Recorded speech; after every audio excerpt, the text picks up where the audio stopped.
Sebelum kisah ini dimulai, dengarkan baik-baik, karena tidak semua cerita berani dibuka, dan tidak semua orang siap mendengarnya. Jika kamu sudah sampai di video ini, semoga itu bukan kebetulan. Semoga setiap langkah rezekimu dimudahkan, urusanmu dilapangkan, dan apapun yang sedang kamu perjuangkan, segera menemukan jalannya. Amin. Jika kamu mengaminkan doa itu, tuliskan amin di kolom komentar. Biar doa baik ini mengalir untuk kita semua. Malam ini, kita akan masuk ke sebuah kisah kelam yang jarang dibicarakan. Tentang 4 ilmu kanuragan paling mistis yang konon hanya digunakan dalam keadaan paling genting. Ilmu yang tidak sekadar melukai raga, tetapi bisa mengubah takdir seseorang selamanya. Kisah ini bukan dongeng. Ia hidup dalam bisik sejarah Jawa, melekat pada nama besar Sunan Kalijaga. Sosok yang dikenal lembut, namun menyimpan sisi yang tak semua orang berani mengungkapnya. Dan sebelum kita masuk lebih dalam ke cerita ini, dukung channel ini agar terus bisa menghadirkan kisah-kisah penuh misteri dan sejarah yang jarang dibahas. Klik subscribe. Gratis. Tidak dipungut biaya. Tapi sangat berarti untuk perkembangan channel ini. Sekarang, siapkan dirimu, karena setelah ini, kita akan membuka kisah yang mungkin membuatmu berpikir ulang tentang arti kekuatan yang sesungguhnya. Pada masa ketika tanah Jawa masih diselimuti kabut kepercayaan lama dan ketakutan berjalan berdampingan dengan kehidupan sehari-hari, lahirlah seorang tokoh yang kelak namanya menggema sepanjang zaman. Ia bukan hanya dikenal sebagai wali, tetapi juga sebagai sosok yang pernah menapaki jalan gelap sebelum menemukan cahaya. Dialah Sunan Kalijaga. Namun tidak banyak yang berani membicarakan sisi lain dari perjalanan hidupnya. Sisi yang penuh kekerasan batin, pertempuran, dan ilmu kanuragan yang berbahaya jika jatuh ke tangan yang salah. Sebelum dikenal sebagai penyebar dakwah yang lembut dan bijaksana, Sunan Kalijaga hidup di masa penuh kekacauan. Hukum rimba berlaku yang kuat menindas yang lemah. Jawara berkeliaran membawa ajian.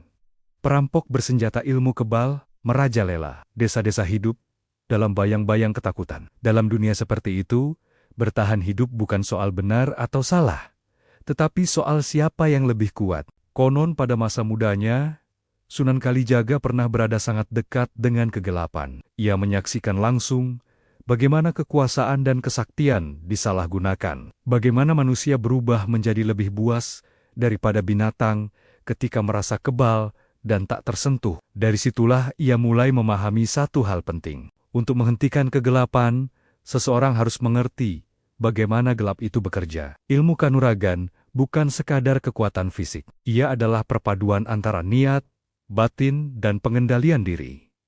Tanpa keseimbangan, ilmu itu berubah menjadi kutukan. Sunan Kalijaga menyadari hal tersebut sejak awal. Ia tidak mempelajari kanuragan untuk pamer kesaktian, melainkan sebagai benteng terakhir ketika semua jalan damai tertutup. Pada suatu malam yang sunyi, ketika angin berhenti berembus dan suara serangga mendadak lenyap, Sunan Kalijaga dikisahkan berdiri sendirian di hadapan sekelompok jawara bengis. Mereka terkenal kejam dan tak pernah kalah. Senjata di tangan mereka telah meminum banyak darah. Warga desa hanya bisa bersembunyi sambil berdoa, berharap malam itu tidak menjadi malam terakhir bagi kampung mereka. Namun, sesuatu yang aneh terjadi. Sunan Kalijaga tidak mengangkat senjata. Ia tidak berteriak, ia hanya berdiri tenang, menatap satu persatu lawannya. Tatapan itu bukan tatapan marah, bukan pula tatapan takut. Tatapan itu seperti cermin yang memaksa siapapun melihat kebusukan di dalam dirinya sendiri. Satu persatu para jawara mulai goyah.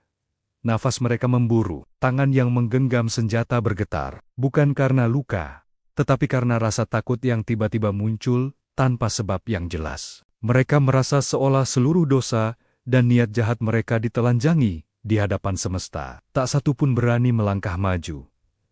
Warga desa tidak tahu apa yang terjadi. Mereka hanya melihat musuh yang sebelumnya beringas, kini mundur dengan wajah pucat. Sejak malam itu, beredar bisik-bisik tentang ilmu Sunan Kalijaga. Ilmu yang tidak melukai tubuh, tetapi menghancurkan keberanian lawan dari dalam. Ilmu yang membuat niat jahat mati sebelum sempat diwujudkan.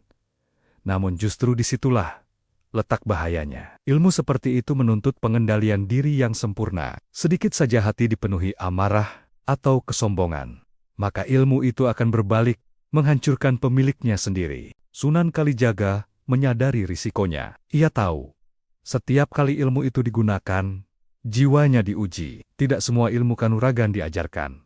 Tidak semua rahasia boleh dibuka. Sunan Kalijaga mulai menutup dirinya dari kesaktian yang berlebihan. Ia memilih jalan dakwah yang lebih sunyi, lebih panjang, dan lebih berat. Jalan yang menuntut kesabaran, bukan ketakutan. Jalan yang menundukkan hati, bukan raga. Namun, jejak masa lalunya tidak pernah benar-benar hilang. Ilmu itu masih ada, terkunci rapat dalam pengendalian batin yang kuat. Dan hanya dalam keadaan paling genting, ketika kebenaran terancam dan nyawa tak terhitung dipertaruhkan, ilmu itu kembali digunakan. Apa yang baru saja kamu dengar hanyalah permulaan, karena itu baru satu sisi dari 4 ilmu kanuragan Sunan Kalijaga yang paling mistis. Ilmu pertama yang membuat musuh gentar tanpa satupun luka. Dan pada episode berikutnya, kita akan masuk lebih dalam ke ilmu kedua. Ilmu yang jauh lebih berbahaya. Ilmu yang konon menuntut harga mahal dari siapapun yang berani menguasainya. Malam setelah peristiwa itu tidak pernah benar-benar berlalu dari ingatan Sunan Kalijaga. Wajah para jawara yang mundur dengan ketakutan masih terbayang jelas, bukan sebagai kemenangan, melainkan sebagai peringatan. Ia tahu, apa yang barusan terjadi hanyalah pembuka dari ujian yang jauh lebih berat, karena ada ilmu lain yang ia simpan lebih dalam. Ilmu yang tidak sekadar mengguncang batin lawan, tetapi mempertaruhkan tubuh dan nyawanya sendiri. Ilmu itu mulai dikenal dari bisik-bisik para pelarian dan bekas musuh yang selamat. Mereka menyebutnya kebal. Namun bukan kebal seperti dongeng yang membuat tubuh tak tersentuh apapun. Ilmu ini hidup. Ia bernafas bersama niat. Ia bergerak mengikuti kejernihan hati. Dan bila hati sedikit saja ternodai, perlindungan itu runtuh seketika. Sunan Kalijaga memahami hukum itu lebih dari siapapun. Ia tidak pernah menganggap tubuhnya aman. Setiap langkahnya adalah kesadaran. Setiap tarikan nafas adalah doa. Ia tahu bahwa ilmu kedua ini bukan perisai permanen, melainkan ujian yang terus berjalan. Dan ujian itu segera datang. Beberapa waktu setelah desa diselamatkan, kabar menyebar tentang kedatangan kelompok bersenjata dari arah barat. Mereka bukan jawara sembarangan. Mereka terbiasa menghadapi orang-orang berilmu. Senjata mereka tajam, ajian mereka kejam, dan niat mereka hanya satu: menghabisi siapapun yang menghalangi jalan mereka. Warga desa kembali dilanda ketakutan. Mereka ingat bagaimana malam sebelumnya diselamatkan tanpa pertumpahan darah. Namun kali ini berbeda. Musuh datang dengan kemarahan, dengan dendam, dan dengan keyakinan bahwa tak ada manusia yang bisa menahan besi dan api yang mereka bawa. Di tengah kegelisahan itu, Sunan Kalijaga kembali berdiri di garis depan. Tidak ada pidato, tidak ada janji, ia hanya meminta warga menjauh dan berdoa dalam diam. Wajahnya tenang, tetapi di dalam batinnya, ia bersiap menanggung konsekuensi yang berat. Ketika bentrokan tak terhindarkan, senjata pertama melayang ke arahnya. Suara besi menghantam tubuh, terdengar jelas. Warga menutup mata, yakin mereka akan melihat darah. Namun, tubuh Sunan Kalijaga tetap berdiri. Senjata itu terpental, seolah menghantam batu keras yang tak terlihat. Serangan berikutnya datang bertubi-tubi, tebasan, tusukan, hantaman, semua seolah ditelan oleh kekuatan yang tak kasat mata. Namun hanya Sunan Kalijaga yang tahu. Setiap serangan bukan sekadar benturan fisik. Setiap benturan adalah tarikan dari dalam jiwanya. Seolah ada sesuatu yang terus meminta bayaran. Keringat dingin mengalir di punggungnya. Nafasnya tetap teratur. Tetapi batinnya diuji. Amarah berusaha masuk. Rasa ingin membalas. Rasa ingin menghancurkan. Dan disitulah bahaya terbesar mengintai. Karena jika satu saja emosi itu dibiarkan tumbuh, ilmu kebal itu akan runtuh. Dan tubuhnya akan menjadi sasaran empuk bagi kematian. Di tengah hiruk-pikuk pertempuran, Sunan Kalijaga memejamkan mata sesaat. Ia menarik napas panjang, mengingat kembali tujuan awalnya. Bukan untuk menang, bukan untuk membunuh, tetapi untuk menghentikan kekerasan. Dalam ketenangan itulah, perlindungan kembali menguat. Akhirnya para penyerang mundur. Bukan karena kalah, Tetapi karena gentar menghadapi sesuatu yang tidak bisa mereka pahami, tubuh Sunan Kalijaga memang tak roboh. Tetapi ketika semua berakhir, ia jatuh berlutut. Tubuhnya gemetar, bukan karena luka, melainkan karena beban yang baru saja ia tanggung. Malam itu, tidak ada sorak kemenangan. Tidak ada rasa bangga. Sunan Kalijaga hanya duduk dalam sunyi, menyadari satu hal penting. Ilmu kebal bukanlah anugerah. Ia adalah hutang. Setiap kali digunakan, ada harga yang harus dibayar. Entah cepat atau lambat. Konon, ada murid yang pernah mencoba meniru ilmu ini tanpa kesiapan batin. Tubuhnya memang selamat dari senjata, tetapi jiwanya hancur. Ia hidup tanpa ketenangan, tanpa arah, hingga akhirnya binasa oleh ketakutannya sendiri. Kisah itu menjadi alasan mengapa Sunan Kalijaga tak pernah sembarangan mengajarkan ilmu ini. Ia mulai semakin menjauh dari kanuragan. Ia tahu, kekuatan seperti ini tidak bisa menjadi jalan utama. Terlalu banyak yang tergoda, terlalu sedikit yang mampu mengendalikan diri. Namun takdir belum selesai mengujinya, karena masih ada ilmu ketiga, ilmu yang tidak berurusan dengan tubuh atau senjata. Ilmu yang membuka tabir dunia lain, dunia yang tidak semua manusia sanggup menatapnya tanpa kehilangan kewarasan. Dan pada episode berikutnya, kita akan memasuki wilayah yang lebih sunyi, lebih gelap, dan jauh lebih berbahaya. Wilayah tempat batas antara manusia dan yang tak kasat mata mulai mengabur. Sejak malam pertempuran itu, Sunan Kalijaga tidak lagi memejamkan mata dengan tenang. Tubuhnya bisa beristirahat, tetapi batinnya terus terjaga. Ia tahu, dua ilmu kanuragan yang telah ia gunakan hanyalah lapisan luar dari ujian yang sesungguhnya. Ada satu ilmu lagi yang jauh lebih sunyi, jauh lebih berbahaya, dan tak meninggalkan bekas di tubuh, tetapi bisa merobek kewarasan siapapun yang belum siap menghadapinya. Ilmu itu tidak berbicara tentang kebal atau kekuatan fisik. Ilmu itu berbicara tentang penglihatan, tentang kemampuan menembus batas yang selama ini memisahkan manusia dan alam yang tak terlihat. Dan Sunan Kalijaga sangat memahami satu hal. Tidak semua yang tersembunyi ingin dilihat. Tidak semua yang terlihat sanggup diterima oleh akal sehat manusia. Keresahan itu akhirnya menemukan wujudnya. Beberapa minggu setelah bentrokan terakhir, desa kembali diguncang keganjilan. Orang-orang mendengar langkah kaki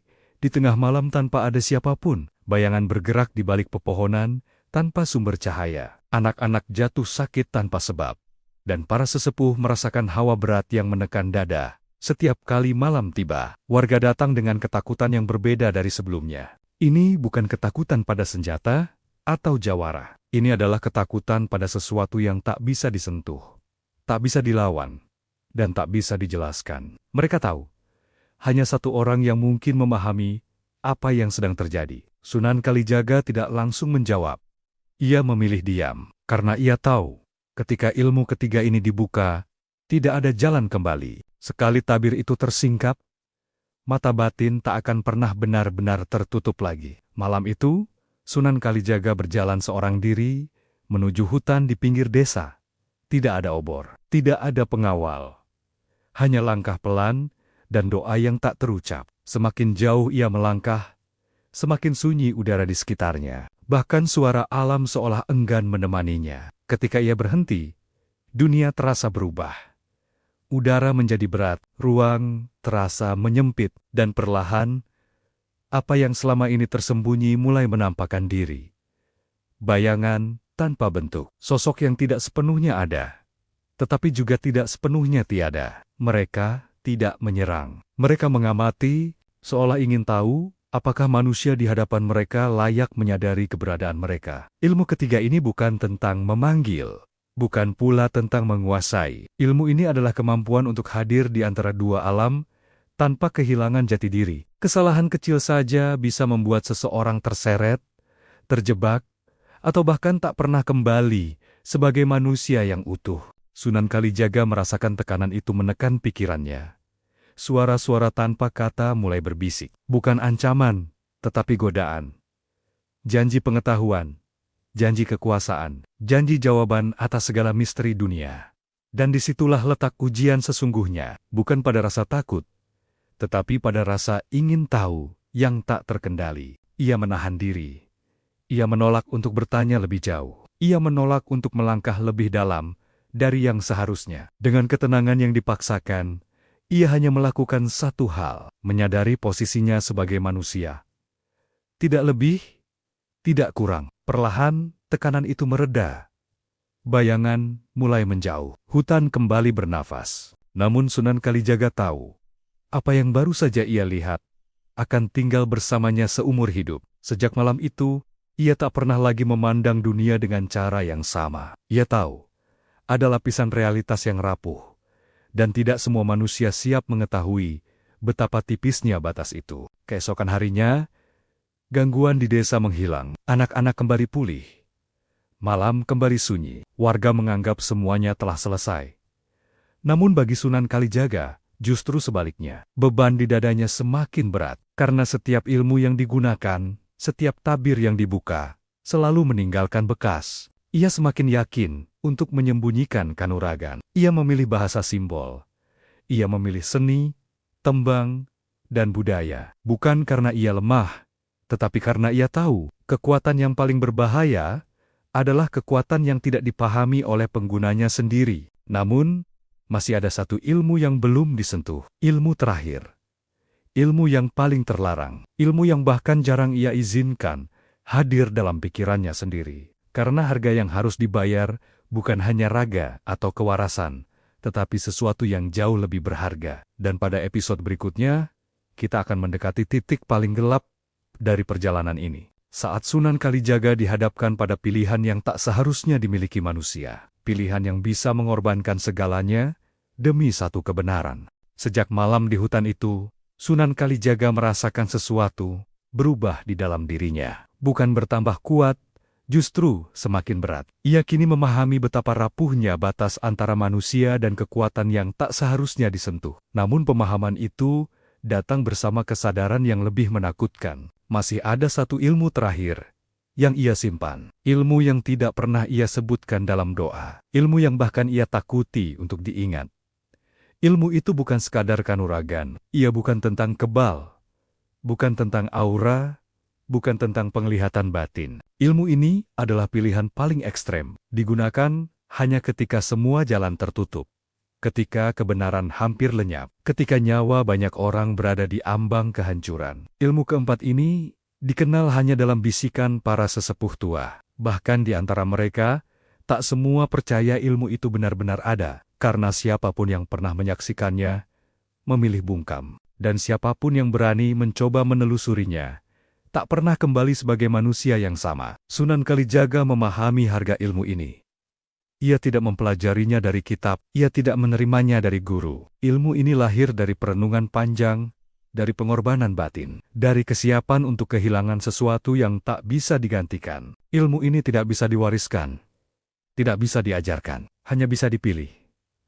Dan setiap pilihan selalu menuntut korban. Malam ketika ilmu itu hampir digunakan datang tanpa tanda. Tidak ada peringatan dari alam. Tidak ada bisikan dari dunia lain. Hanya kenyataan pahit bahwa kejahatan telah melampaui batas. Sekelompok penguasa lalim yang dilindungi ilmu hitam telah menjerumuskan banyak desa ke dalam penderitaan. Doa tak lagi didengar.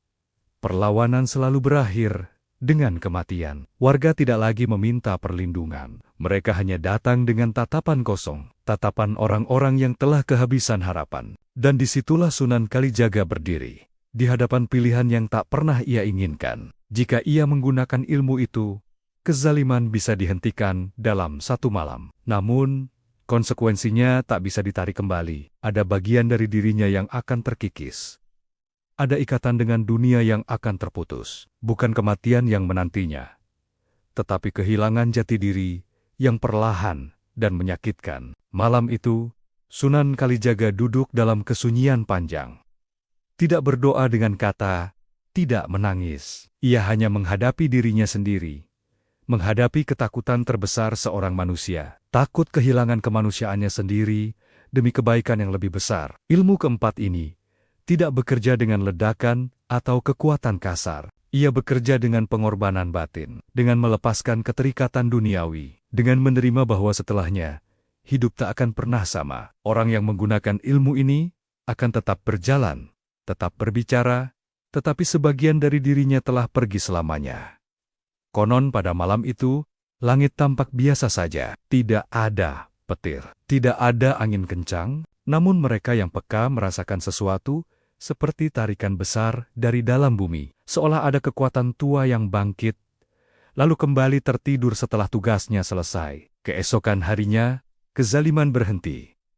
Para penguasa lalim runtuh tanpa perlawanan. Ilmu hitam mereka seakan lenyap begitu saja. Tidak ada pertempuran besar, tidak ada darah mengalir di jalanan. Dunia kembali tenang, seolah tak pernah terjadi apa-apa.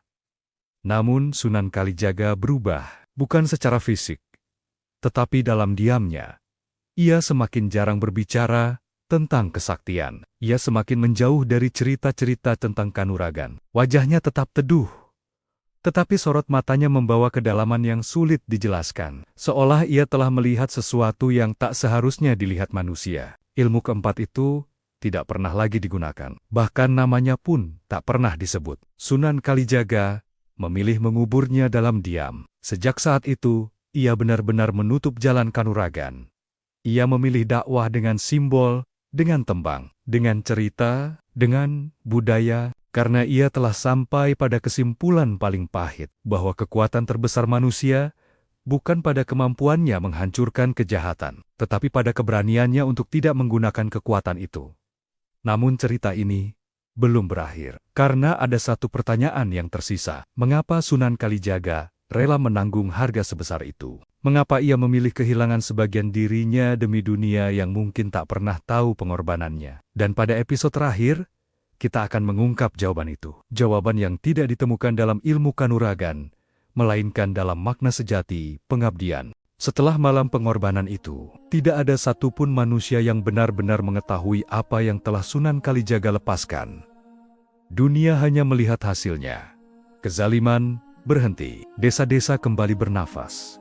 Jalanan kembali dilalui tanpa rasa takut. Namun tidak ada yang melihat harga yang dibayar untuk semua itu. Sunan Kalijaga sendiri tidak pernah menganggap apa yang terjadi sebagai kemenangan. Baginya, malam itu adalah akhir dari satu perjalanan dan awal dari perjalanan lain yang jauh lebih sunyi. Ia telah membuktikan pada dirinya sendiri bahwa ilmu kanuragan, setinggi apapun, selalu memiliki ujung yang berbahaya jika dijadikan sandaran hidup. Sejak saat itu, ia sengaja mengaburkan jejak kesaktiannya. Ia membiarkan orang-orang mengingatnya sebagai seniman, budayawan, pendakwah yang lembut. Ia membiarkan kisah tentang kanuragan tenggelam menjadi bisik-bisik tanpa kepastian. Bukan karena ia takut dikenang sebagai orang sakti, tetapi karena ia takut manusia salah memahami makna kekuatan. Ia tahu, manusia mudah tergoda, mudah terpesona oleh cerita kebal, ajian, dan kesaktian,